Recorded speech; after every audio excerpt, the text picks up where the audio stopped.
Hey gang, it's me, Dr. Steve, coming to you from beautiful, sunny Florida. I'm here with my wife for, just a little getaway from all the cold and the snow and the ice in the Philly area, but nothing can keep me away from you. So you're coming along with me on this beautiful little excursion. I hope it's warm where you are as well. If not, you can be warm with me here in Florida.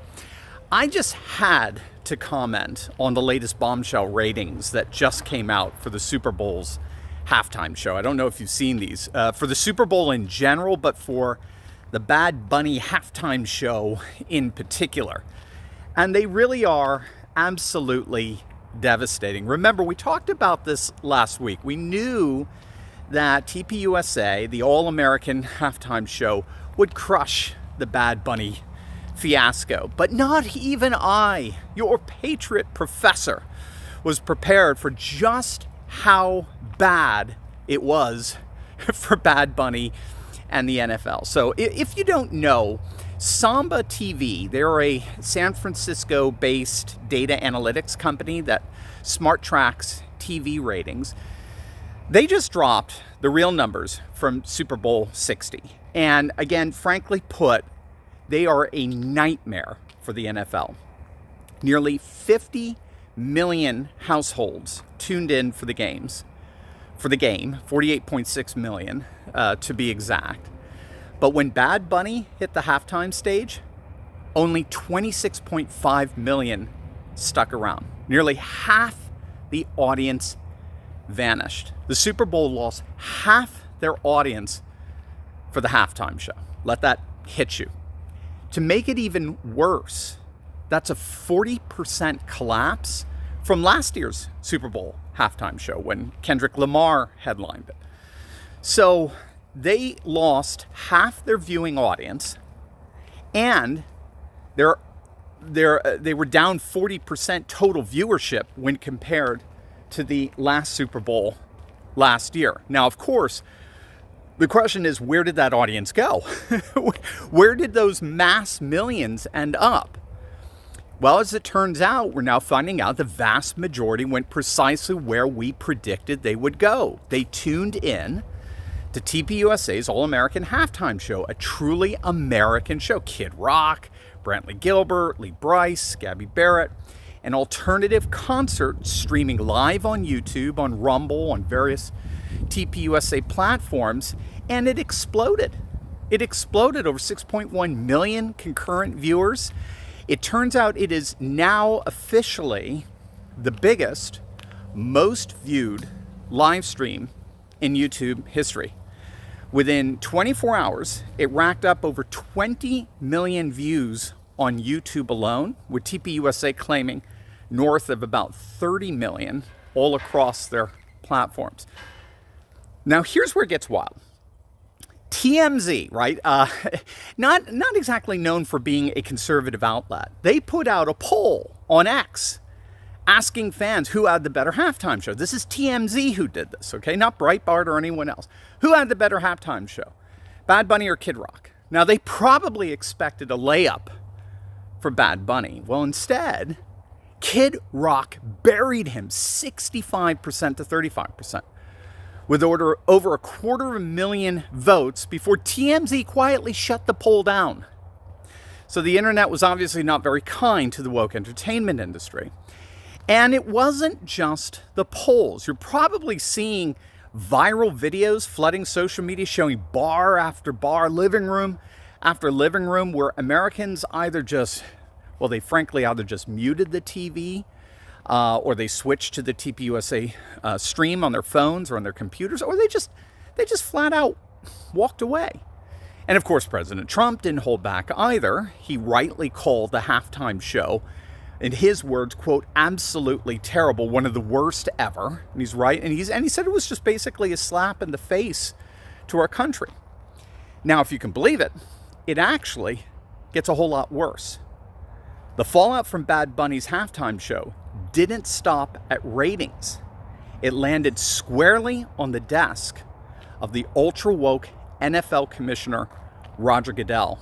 And the calls for his head are getting louder and louder by the hour. Within hours of the Super Bowl, Viral posts demanding Goodell's firing just began flooding social media. One video that absolutely enraged NFL fans across the country showed Goodell embracing Bad Bunny backstage after his performance. And people were commenting on, they're like, dude, I mean, seriously, Goodell is single-handedly ruining the NFL. What I had noted, this is what I said last week. I said he risked becoming the Don King of football, right? Remember Don King, the boxing promoter? He's widely blamed for basically destroying professional boxing because he turned it into a pay-per-view event.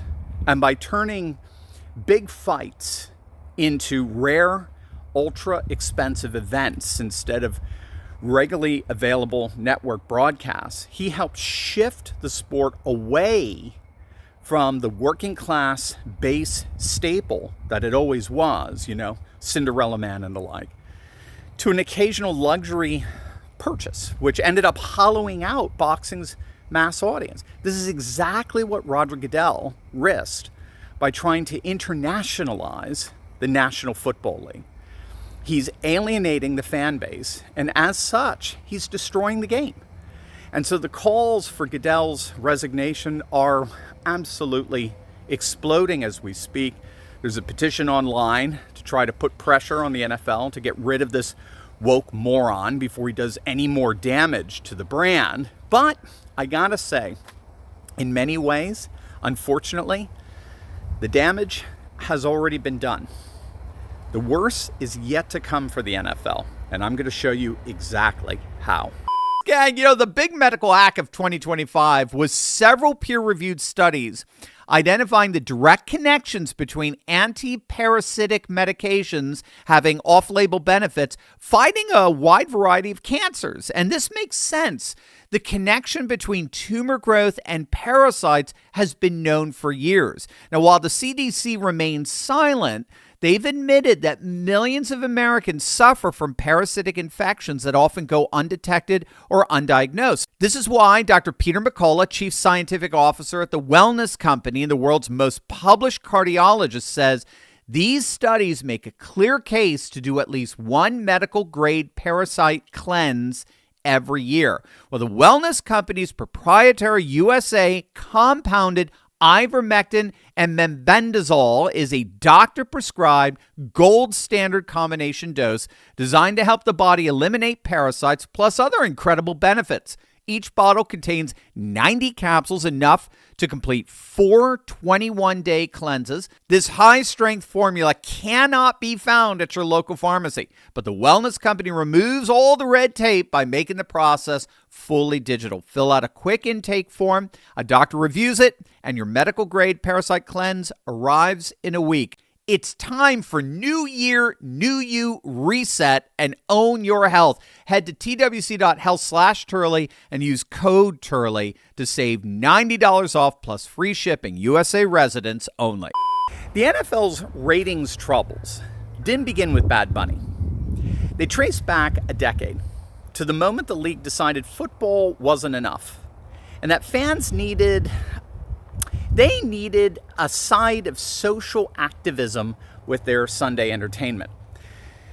If you recall, it began back in 2016 when San Francisco 49ers quarterback Colin Kaepernick started kneeling during the national anthem to protest the supposed police abuse of blacks and non-whites in general, which is, by the way, statistically absurd. The Manhattan Institute scholar Heather McDonald has documented how all of this propaganda about how police target and abuse minorities is patently false. The statistics simply don't bear it out. But again, when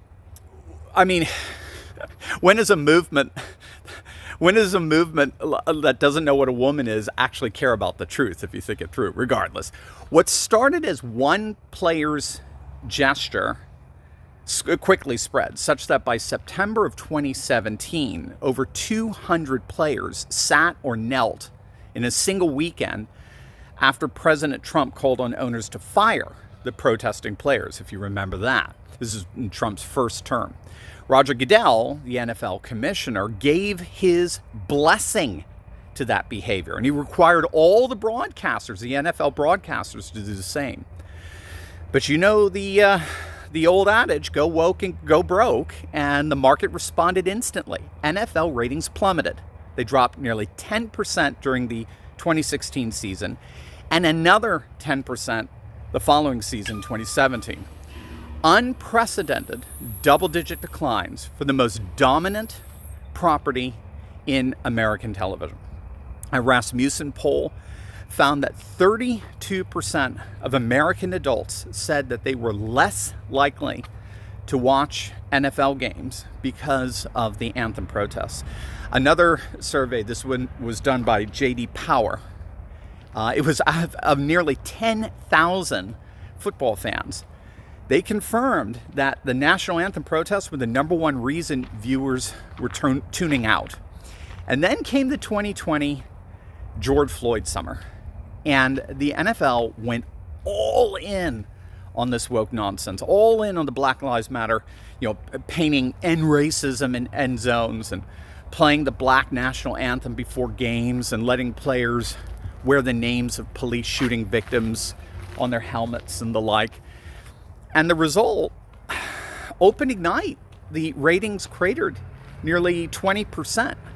Full season ratings fell nearly 10% that year.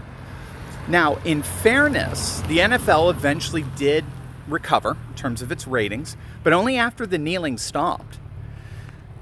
But then they booked Bad Bunny. And now, as you can see, the whole cycle is starting all over. Bottom line, Americans despise wokeness. They don't want to be morally lectured to either by entertainers or athletes. They merely want to enjoy the performance, full stop. And if you're going to politicize it, we now have a parallel patriot economy with its own halftime shows celebrating rather than denigrating American culture. And you're now going to have to compete with them.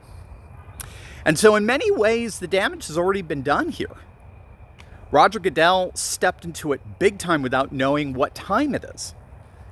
And he's become yet the latest poster child of the universal maxim, go woke, go broke. Love you guys. God bless.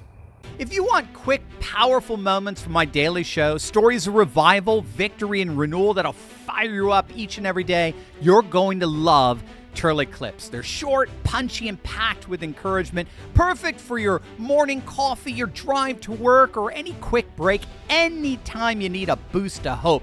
Don't miss a single moment. Subscribe to Turley Clips right now, and let's keep building this new conservative age together.